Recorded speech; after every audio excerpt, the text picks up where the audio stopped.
E vamos falar da luta global pela valorização do trabalho dos agentes comunitários de saúde.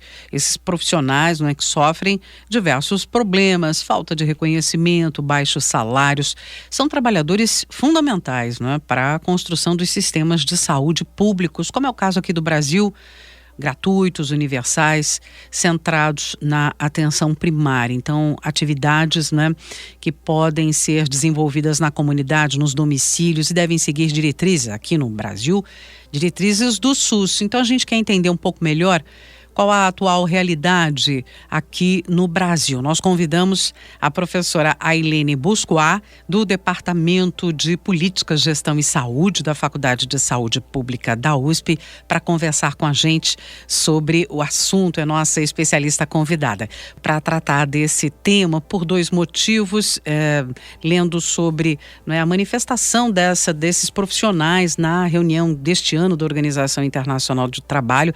Elas levaram em conjunto, né, reivindicações, destacando o papel fundamental que realizaram, inclusive, durante a pandemia de Covid-19, professora, para trazer, né, atendimento às comunidades, os cuidados com as famílias, os cuidados infantis, enfim, são atendimentos para o bem-estar da população, né, e na pandemia isso foi muito evidente e de lá para cá, né, elas vêm lutando, ou eles e elas vêm lutando por melhores condições de trabalho. Então a gente quer fazer uma reflexão nesse momento. Qual a atual realidade no Brasil, né, aqui atualmente? Eles são vinculados ao Sistema Único de Saúde, o trabalho dos agentes? Acho que é importante a gente pensar um pouco o papel do agente comunitário de saúde, né? Eu acho que tem duas dimensões, né, que quando a gente analisa esse trabalho. Uma dimensão que a gente fala muito, que é viabilizar o acesso, né, viabilizar o acesso às unidades básicas de saúde, ao sistema de saúde como um todo. Mas a gente pode dizer também que ele tem um papel muito importante, né, que ele é meio um tradutor, né, assim, porque como ele é da comunidade, ele consegue fazer uma tradução para a população do conhecimento técnico, né, das equipes que ficam dentro das UBSs e as práticas em saúde, as práticas sanitárias, né? E eles, posso dizer assim, que eles são uma peça-chave, né, no sistema de saúde brasileiro. Hoje nós temos quase 300 mil agentes comunitários, né? A maioria são mulheres, né? Cerca de 290 mil agentes. É um número muito espantoso, né? Sim, digamos que deve ser um dos maiores do mundo, né? E eles iniciam no Brasil, embora a gente tenha algumas experiências anteriores, o marco é 1991, né? Quando eles estavam isolados, né? Eles assim não faziam parte de uma equipe, né? Eram os agentes comunitários mais as enfermeiras, trabalhando muito nas regiões que a gente chamava na época dos municípios do mapa da fome, né? Os resultados foram tão positivos que depois criou o programa de saúde da família, que virou a estratégia de saúde da família, né? Que você tem os agentes comunitários e mais a equipe, né? Que tem médicos, enfermeiros, enfermeiras, médicas, cirurgiões dentistas, técnicos, né? Uma equipe muito grande que é responsável por hoje a gente tem uma cobertura das equipes de saúde da família no Brasil de cerca de quase 60 e tantos, 70% da população, né? Variando um pouco, né? Mas a luta dos agentes comunitários é muito grande, né? Você vê, só em 1991 que eles começam a aparecer. Assim, mais formalmente a gente tem mais agentes comunitários. A regulamentação da profissão vai ser só em 2002, né?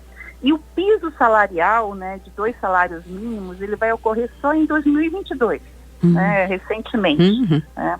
E uma boa parte do pagamento, o pagamento desses dívidas é feito pelo Ministério, né, da Saúde. Hoje a gente tem 120 milhões, mais ou menos, previstos para repasse dos municípios para o pagamento.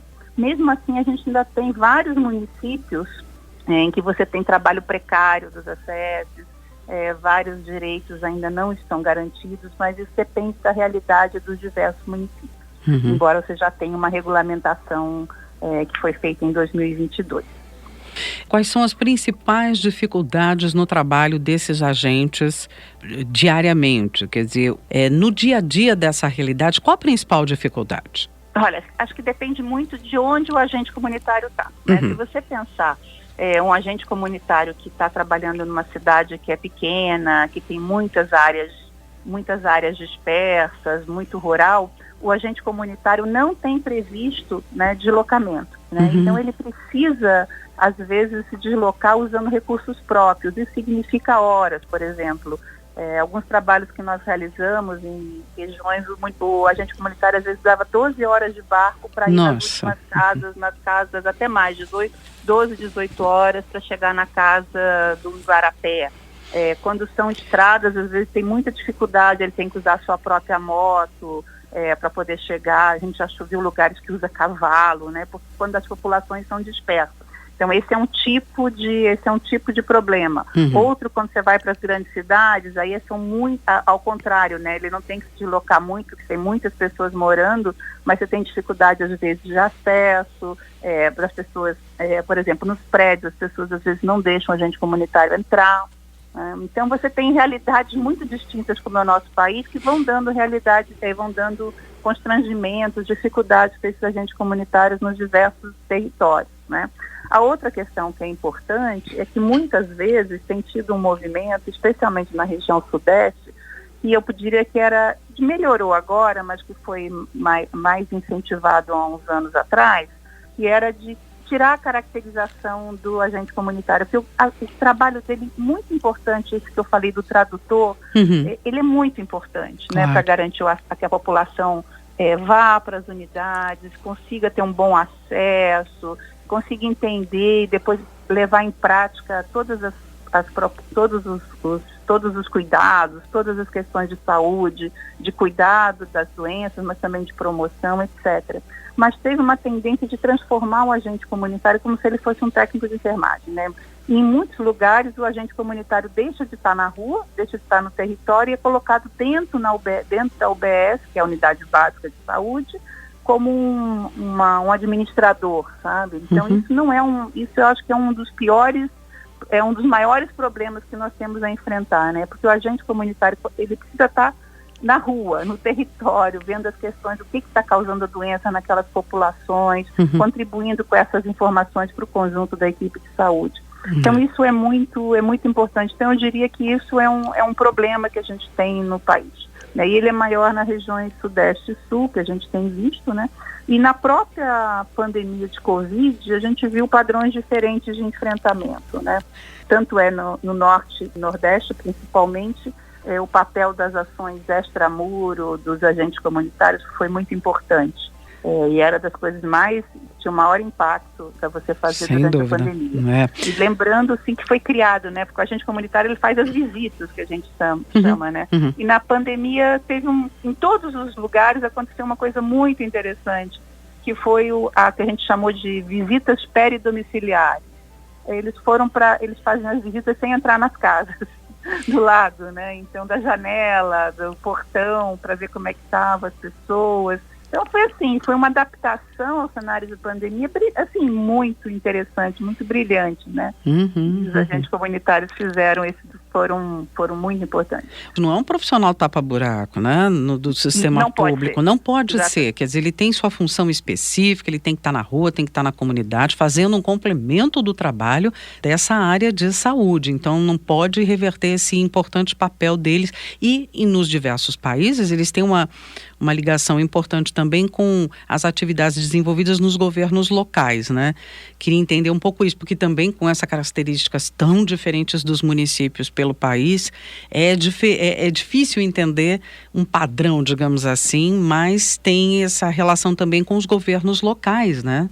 Não, menos. Eles são contratados, né, pelas secretarias municipais, mas o papel deles é na saúde. Eles acompanham as condicionalidades, identificam do Bolsa Família, identificam as famílias em segurança alimentar, etc., né, que você pode dizer que tem outros setores. Sim. Mas eles trabalham mais, até poderia a gente ter um trabalho mais intersetorial, mas o trabalho deles, no momento, é bem na saúde mesmo, né? Então, eles são contratados, toda a equipe, o contrato é via município, né? Porque no Brasil a gente tem, o sistema de saúde tem 3 entes federados, né? Que são responsáveis pelo SUS, né? Que é o nível federal, estadual e o municipal. O caso da atenção primária, ele é responsabilidade do município de prestar, embora você tenha financiamento do governo federal. não é?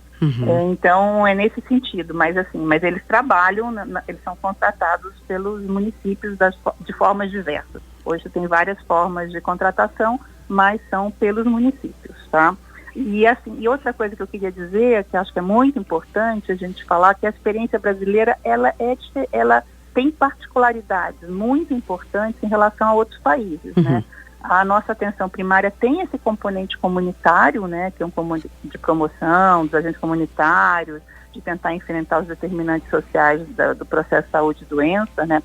E também tem um componente que, digamos assim, um componente do cuidado mais individual, né, de tratar as pessoas, precisar encaminhar para a especialidade. E se a gente fala, isso é diferente dos outros lugares. Se a gente vai, por exemplo, na maior parte dos países europeus, mesmo com o sistema universais, eles não têm essa figura do agente, né? Eles têm um trabalho do agente de toda a prática comunitária grande. Então, eu diria assim que essa exitosa combinação entre esses dois componentes é uma das coisas que explica os excelentes resultados que a gente tem no Brasil em termos de indicadores, e diminuição das desigualdades no nosso país, com os poucos recursos que a gente tem. São pequenos recursos financeiros, né? Então, acho que isso merece todo o crédito do nosso sistema de saúde. Eu quero agradecer muitíssimo a contribuição da professora Ailene Buscoá, da Faculdade de Saúde Pública, do Departamento de Política e Gestão de Saúde, não é? Da Faculdade de Saúde Pública da USP. Conversando aqui com a gente sobre essa realidade, o trabalho fundamental, não é? E as características específicas do trabalho desses profissionais ou agentes comunitários da saúde aqui no Brasil. Professora, muito obrigada por sua contribuição mais uma vez. Eu que agradeço o convite.